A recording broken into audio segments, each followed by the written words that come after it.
السلام علیکم۔ جیسے کہ آپ جانتے ہیں کہ مغربی ممالک کی ایئرپورٹوں پر مسلمان مردوں کے ساتھ جو کچھ کیا جاتا ہے اس کے بارے میں آپ اکثر سنتے رہتے ہوں گے، لیکن خواتین کے ساتھ جو کچھ ہو رہا ہے اسے جان کر تو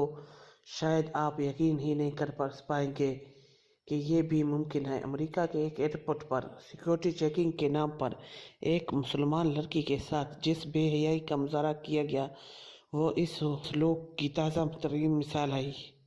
ہارورڈ یونیورسٹی کی گریجویٹ 27 سالہ زینب ہچنٹ بوسٹن سے واشنگٹن ڈی سی جا رہی تھی کہ جب ایئرپورٹ پر سیکیورٹی اہلکاروں نے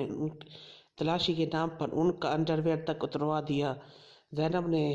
میڈیا سے بات کرتے ہوئے بتایا کہ بوسٹن ایئرپورٹ پر ٹرانسپورٹیشن سیکیورٹی ایڈمنسٹریشن کے اہلکاروں نے میری تلاش لی۔ اہلکاروں نے میرے جسم کے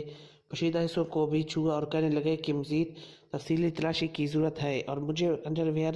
نیچے کرنے کا حکم دیا۔ میں نے بتایا کہ میں نے باعث ایام کے باعث انڈرویئر کے نیچے سینیٹری پیڈ پہن رکھا ہے، لیکن اس کے باوجود اہلکاروں نے مجھے انڈرویئر نیچے کرنے کے معائنہ کروانے کو کہا اور میری بات سننے سے انکار کر دیا۔